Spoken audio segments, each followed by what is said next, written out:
Hello my loves, and thank you for joining me. It's Kirsten and today we are doing day 3 of the 13 days of horror, and today's video I'm bringing to you some horror recommendations that are retellings. So they're retellings of our classics. Now it's not going to include every single one that I have read. Some of these retellings are going to be in later videos because they fit into those other niche genres, but I wanted to showcase a few of the ones that didn't quite fit into the other subcategories that I'm going to be doing, but are really good retellings nonetheless. Before we get into it though, I hope you're doing really well. Grab yourselves a beverage and let me know what are some of your favourite retellings. I would love to know. But to kickstart off these retelling recommendations, I actually wanted to talk about an author, and that's Christina Henry, specifically Christina Henry's older work. I'm not as keen on the newer stuff that's coming out, but their older work where they focused a lot on retelling different tales that we know and putting them with a horror spin. Some of them were already horrific, so didn't need much of a spin to it, but I really enjoyed the way that Christina Henry told these stories. Starting off, we have The Horseman by Christina Henry. I guess I don't need to keep saying the author's name because I've already said that. Now this one, we're following a main character called Ben. This is a retelling of The Sleepy Hollow, The Headless Horseman. Now Ben is transgender. He lives with his grandparents and his grandma really struggles with Ben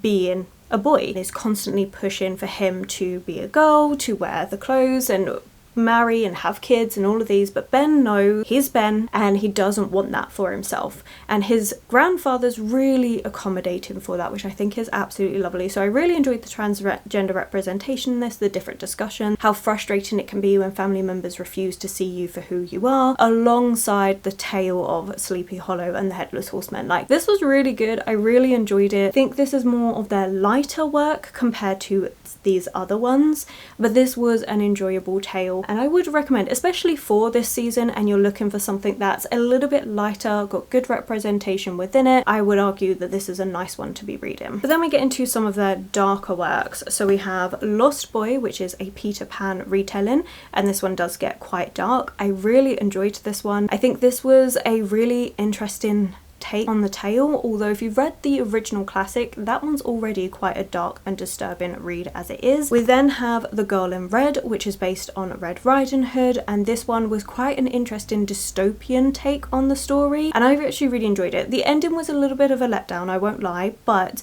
the actual take on this story I enjoyed quite a lot. And then we have Alice, which this one is the darkest, the most disturbing. Go into it with caution, but I loved it. I would say the other books that come after this one, because this one we have a second book that follows on and then a third book that's kind of like different short story prequels. This is the darkest. The second book feels like a completely different book, but I really enjoyed this. This was very, very disturbing though, so do check your trigger warning. Very macabre take on Alice in Wonderland. So yeah, if you're looking for some retellings and you haven't tried Christina Henry's backlist work, I would give them a try, but like I say, can't really comment on the newer stuff. I wasn't as intrigued. I tried a couple, wasn't interested in them, but these ones are ones that have stayed in my collection for a long time. I have reread a lot of them. They're just ones that always stick to me, especially for this time of year, so I would say give them a try. Another author I'm only going to briefly mention because I spent quite a bit of time recently talking about Frankenstein's monster is J.S. Barnes. Now J.S. Barnes has done 3 books where he continues the story of the classics. So Dracula's Child takes place after Dracula, The City of Dr. Moreau takes place after the island of Dr. Moreau's taken place, the same with Frankenstein. So you're just seeing continuations of the different stories. Now while these, none of them are like specific favourites of mine, I enjoy the concepts of them, but I will always recommend try this author from your library first before you actually go out and purchase a book, just because the endings can sometimes fall a little bit flat, but I really like the ideas. So I just wanted to do a brief mention that these are out there if you're looking for books that continue on with the story. Now we're getting into a couple of Frankenstein retellings. There is another Frankenstein retelling, but that is going to be coming up in one of the upcoming days of horror, just because it fitted really well with that subcategory. But 2 that I have here, we've got Kiersten White's The Dark Descent of Elizabeth Frankenstein. Now, Kiersten White also went through a little bit of a phase doing some books inspired by some of our Gothic classics. There was also And I Darken, oh, let me grab it, which is based on the story of Vlad the Impaler, which inspired Dracula. So this is quite a good one, but I wouldn't say it's horror leaning, it's more fantasy, historical fantasy than anything else. But The Dark Descent of Elizabeth Frankenstein, this is very much a take on Frankenstein, but you're seeing it from Elizabeth's perspective. Now, for those of you that don't know, Elizabeth is someone that's taken in by the Frankenstein family, and she is raised from a child alongside Victor Frankenstein, and eventually they are engaged to be married. This tale is seeing the descent of Victor, his obsession, his growing obsession with his work that results in the creation of the monster. And I really enjoyed this one. I think this one is a really good young adult take on the story. It's definitely one that is recommended a lot if you're looking for a Frankenstein retelling, especially because it does give Elizabeth more of a voice, more agency within the book. I really enjoyed it, and I think it also does a good job of tying in the book and also the film. I think it does a good way of trying to mesh the two together, so this is a really good one. We also have Frankenstein but Make It With Dinosaurs. This is Our Hideous Progeny by C.E. McGill, and this one is looking at one of Frankenstein's descendants. I believe he's her great uncle? Yes, her great uncle Victor Frankenstein, and she discovers this cache of letters telling the tale of Frankenstein and what he did. Now, Mary and her husband Henry, they're geologists, and it's during the time where dinosaurs were being discovered, Crystal Palace Park with the dinosaurs being built. They're struggling to get a name for themselves, so Mary comes up with the idea of using these papers that she found to create a living dinosaur, and it's brilliant. Okay, I really enjoyed it. I think the ending, I wish it was something slightly different. Like, I feel like it was decent, but I wanted a little bit more from it. But this was so just inventive. I loved the idea that we're taking dinosaurs and Frankenstein and pairing them together. This was a really good book. I really enjoyed it. There's also a lot of commentary on women at this time, because Mary wasn't allowed to be acknowledged. Like, she's the brains behind everything that's going on, but it's her husband who's getting the credit for everything that she's doing and coming up with. As you're seeing a lot of that frustration as well. This was really good. I really enjoyed it. It was just such an interesting take on Frankenstein that I've not seen done before, so would really recommend. One that's a continuation of Dracula, we have Dracula the Undead by Darcy Stoker and Ian Holt. This is very much a continuation of the original Dracula story, using different notes that they found by Bram Stoker, and they're also tying in a story that kind of meshes the film and the classic together to try and bring something forward. I enjoyed this one. I think it's a decent retelling of the story. Well, continuation. I enjoyed it. Okay, Dracula, the book, has inspired so many different things. A couple of them I will be talking about in another upcoming video all around vampires, so I wanted to save some for them so we don't get too much crossover in the videos, but this is a really good one. I really enjoyed this one. And because it's based on Bram Stoker's own notes, I found it really interesting, and yeah, I liked it a lot. We're following Quincy Harker, Mina and Jonathan Harker's son, and this one was really good. I enjoyed it. I need to reread this one.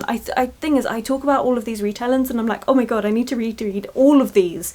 When do I have the time to do all of that? Well, never, but yes, this was a really good one. Then I have a retelling of The Island of Dr. Moreau, The Madman's Daughter by Megan Shepherd. This is the start of a series. I've only read the first one so far, but this one we are following Dr. Moreau's daughter, and she's struggling. She's been left behind in London by her father. Her mum's died, I think, at this point. She's struggling. She's really struggling. So she decides to follow her father to this island, where she then discovers everything that he's been doing, and she tries to put a stop to it. Really quite a dark, disturbing tale. I mentioned in the previous video how The Island of Dr. Moreau is one of the classics that genuinely disturbs me, and I think this does a really good way of reimagining that tale, but from a daughter's perspective. I think it was honestly really well done, because you have her at first really wanting to connect to her father. She's frustrated because he's left her in this situation, but she's trying to reconnect. She's trying to take an interest in his work, and then she discovers what's going on, and it's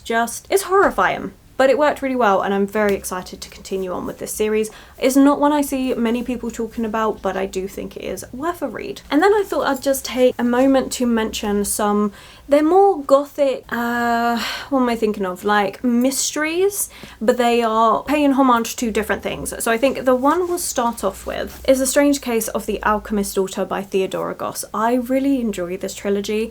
This trilogy pays homage to different horror classics. So we've got Dr. Jekyll, Mr. Hyde, Frankenstein, Dracula, Sherlock, we've got Dr. Moreau's Island, we've got all sorts of different things. Now Sherlock is actually a full character, but the rest of the horror classics are all represented by the daughters of the men inside these classic books, and I really loved that. I thought it was brilliant. And what happens is this book is kind of set at this time of the Jack the Ripper murders. We have Sherlock that's trying to investigate them, but we also have this group of ladies that are coming together, realizing that they're slightly different, that they are the daughters of these mad scientists, so like Frankenstein, things like that. They were all part of this secret society which now the daughters are determined to bring down and put a stop to. I really enjoyed this. I also love the way it's written, because it's written as if they are writing the story after the events, and you have different women every so often coming by going, excuse me, that's not how that happened. You need to write it this way. Or are you really going to gloss over what happened here? I think you need to add this. I love it. I love the interruptions. This is definitely a book I need to reread as well. Like, I really enjoyed it. I would say the second book is a bit more of a slog. It's like double the size, but I enjoyed that story a lot. Yeah, this is great. So also, if you're looking for a Sherlock mystery, then this is a good one for it, because you do have Sherlock Holmes actually being a character in here, not so much focused on the mysteries and like being inspired by Sherlock, like the detective stories, but having the character have a presence in here alongside all these women that are the daughters of those figures from horror classics that we know and love.